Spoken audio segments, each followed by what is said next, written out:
हरि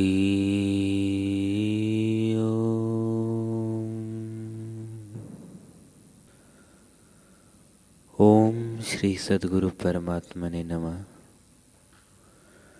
श्री योग वासिष्ठ महारामायण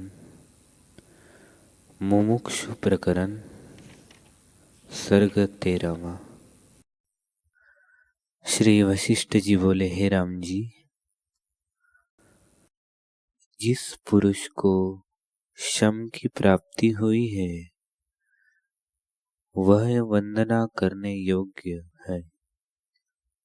जिसको शम की प्राप्ति हुई है उसको उद्वेग नहीं होता और अन्य लोगों से उद्वेग नहीं पाता।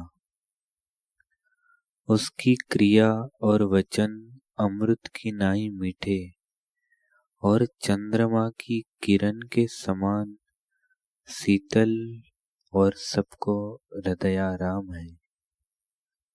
हे राम जी, जैसे बालक माता को पाके आनंदित होता है, वैसे ही जिसको शम की प्राप्ति हुई है उसके संग से जीव अधिक आनंदवान होता है। जैसे किसी का बांधव मुआ हुआ फिर आवे और उसको आनंद प्राप्त हो, उससे भी अधिक आनंद शम संपन्न पुरुष को होता है। हे राम जी, ऐसा आनंद चक्रवर्ती और त्रिलोकी का राज्य पाने से भी नहीं होता।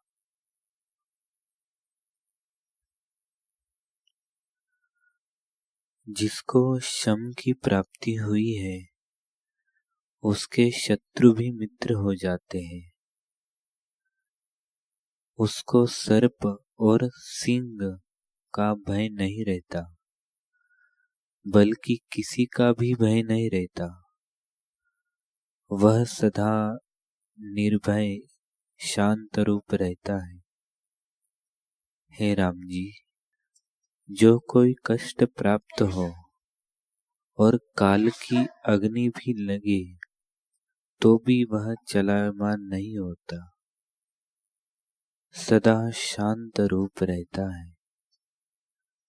जैसे शीतल चांदनी चंद्रमा में स्थिर है, वैसे ही जो कुछ गुण और संपदा है सब शमवान के हृदय में आ स्थित होती है।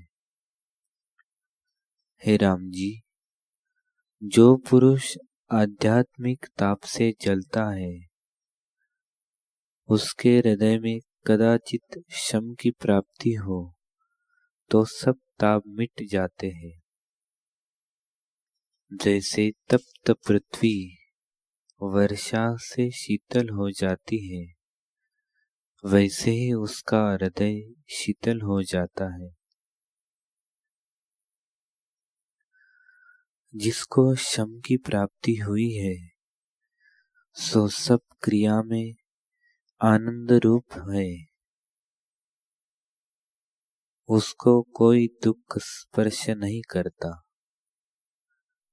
जैसे वज्र और शिला को बाण नहीं वेद सकता, वैसे ही जिस पुरुष ने शम रूपी कवच पहना है उसको अध्यात्मादिक ताप वेद नहीं सकते।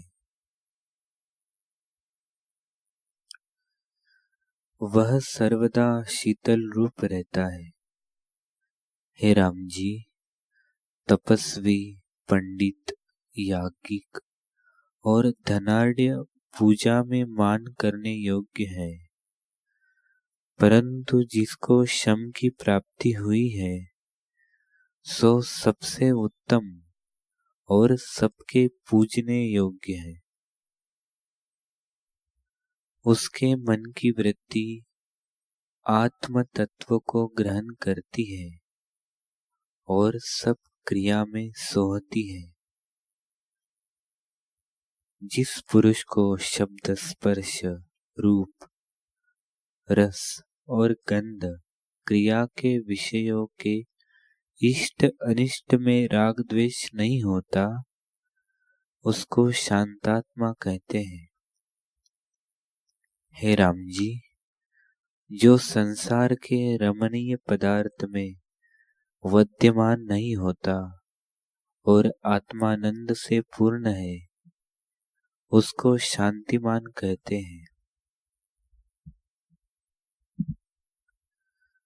उसको संसार के शुभ अशुभ का मलिनपना नहीं लगता।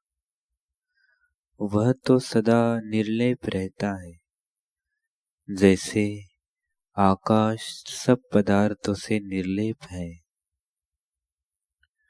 वैसे ही शांतिमान सदा निर्लेप रहता है।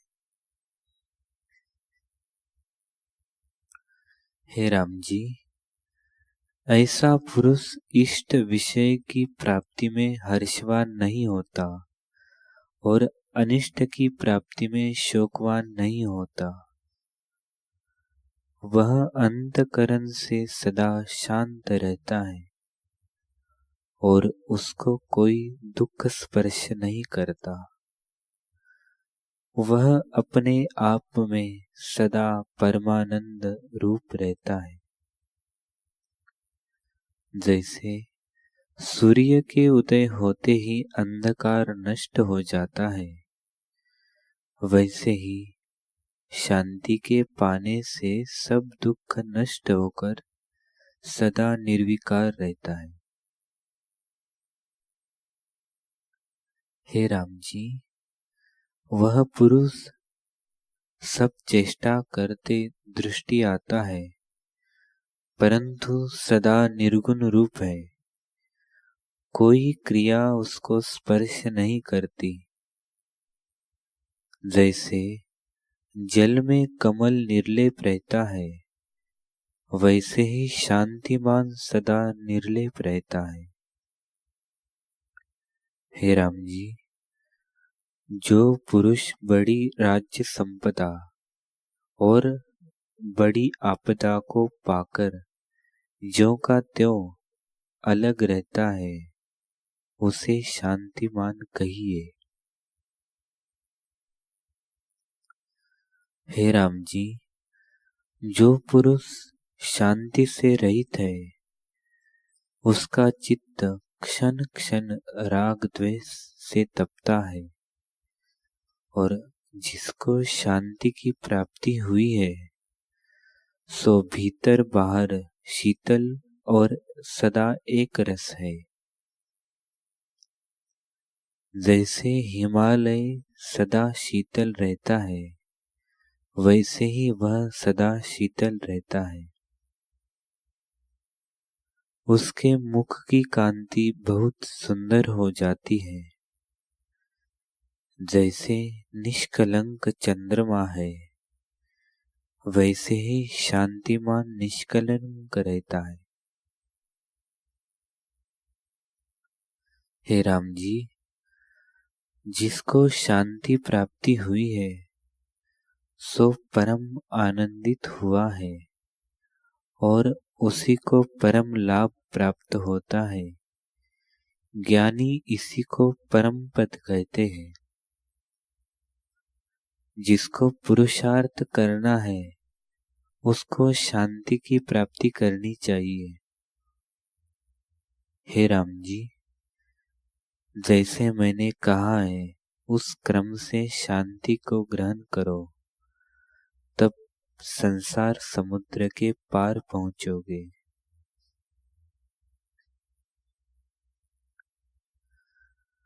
वशिष्ठ जी बोले, हे राम जी, अब विचार का निरूपण सुनिए।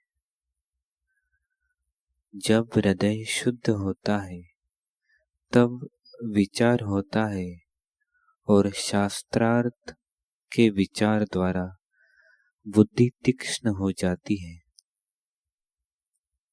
हे राम जी, अज्ञान वन में आपदा रूपी बेली की उत्पत्ति होती है। उसको विचार रूपी खड्ग से जब काटोगे तब शांत आत्मा होगे। मोह रूपी हस्ती जीव के हृदय कमल का खंड खंड कर डालता है। अभिप्राय यह है कि इष्ट अनिष्ट पदार्थों में राग द्वेष से छेदा जाता है। जब विचार रूपी सिंह प्रगटे तब मोह रूपी हस्ती का नाश कर शांतात्मा होगे। हे राम जी, जिसको कुछ सिद्धता प्राप्त हुई है उसे विचार और पुरुषार्थ से हुई है। जब प्रथम राजा विचार कर पुरुषार्थ करता है तब उसी से राज्य को प्राप्त होता है। प्रथम बल, दूसरी बुद्धि, तीसरे तेज, चतुर्थ पदार्थ आगमन और पंचम पदार्थ की प्राप्ति। इन पांचों की प्राप्ति विचार से होती है, अर्थात इंद्रियों का जीतना, बुद्धि आत्मव्यापिनी और तेज पदार्थ का आगमन, इनकी प्राप्ति विचार से होती है। हे राम जी, जिस पुरुष ने विचार का आश्रय लिया है वह विचार की दृढ़ता से जिसकी वांछा करता है उसको पाता है। इससे विचार इसका परम मित्र है। विचारवान पुरुष आपदा में नहीं फंसता। जैसे तुम भी जल में नहीं डूबती वैसे ही वह आपदा में नहीं डूबता। हे राम जी, वह जो कुछ करता है विचार संयुक्त करता है और विचार संयुक्त ही देता लेता है। उसकी सब क्रिया सिद्धता का कारण होती है और धर्म, अर्थ, काम, मोक्ष विचार की दृढ़ता से ही सिद्ध होते हैं। विचार रूपी कल्प वृक्ष में जिसका अभ्यास होता है सोई पदार्थों की सिद्धि को पाता है। हे राम जी, शुद्ध ब्रह्म का विचार ग्रहण करके आत्मज्ञान को प्राप्त हो जाओ। जैसे दीपक से पदार्थ का ज्ञान होता है वैसे ही पुरुष विचार से सत्य असत्य को जानता है। जो असत्य को त्याग कर सत्य की ओर यत्न करता है उसी को विचारवान कहते हैं। हे राम जी, संसार रूपी समुद्र में आपदा की तरंगे उठती है। विचारवान पुरुष उनके भाव अभाव में कष्टवान नहीं होता। जो कुछ क्रिया विचार संयुक्त होती है उसका परिणाम सुख है और जो विचार बिना चेष्टा होती है उससे दुख प्राप्त होता है। हे राम जी, अविचार रूप कंटक के वृक्ष से दुख के बड़े कंटक उत्पन्न होते हैं। अविचार रूपी रात्रि में तृष्णा रूपी पिशाचिनी विचरती है और जब विचार रूपी सूर्य उदय होता है तब अविचार रूपी रात्रि और तृष्णा रूपी पिशाचिनी नष्ट हो जाती है।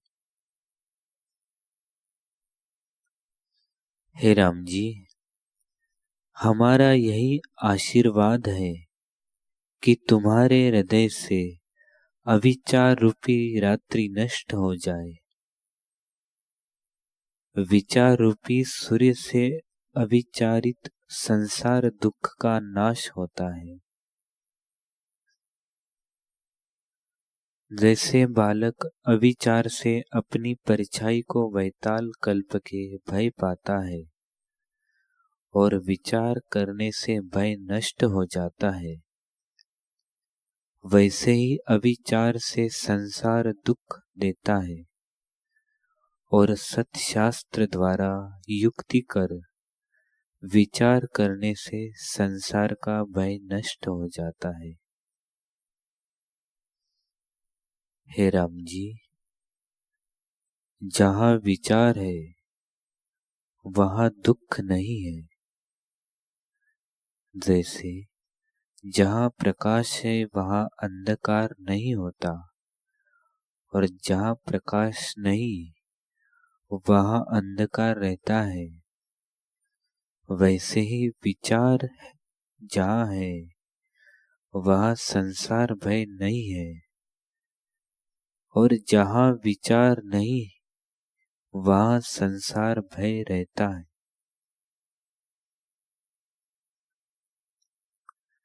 जहाँ आत्म विचार उत्पन्न होता है वहाँ सुख देने वाले शुभ गुण स्थित होते हैं। जैसे मणि सरोवर में कमल की उत्पत्ति होती है, वैसे विचार में शुभ गुणों की उत्पत्ति होती है। जहाँ विचार नहीं वहाँ ही दुख का आगमन होता है। हे राम जी, जो कुछ अविचार से क्रिया करते हैं सो दुख का कारण होती है। जैसे चूहा बिल को खोद के मृत्तिका निकालता है, वहाँ जहाँ इकट्ठी होती है वहाँ बिली की उत्पत्ति होती है। वैसे ही अविचार से जो मृत्तिका रूपी पाप क्रिया को इकट्ठी करता है उससे आपदा रूपी बेली उत्पन्न होती है। अविचार रूपी घुन के खाए सूखे वृक्ष से सुख रूपी फल नहीं निकलते। अविचार उसका नाम है जिसमें शुभ और शास्त्रानुसार क्रिया न हो। हे राम जी, विवेक रूपी राजा है और विचार रूपी उसकी ध्वजा है। जहाँ विवेक रूपी राजा आता है वहाँ विचार रूपी ध्वजा भी उसके साथ फिरती है और जहाँ विचार रूपी ध्वजा आती है वहाँ विवेक रूपी राजा भी आता है।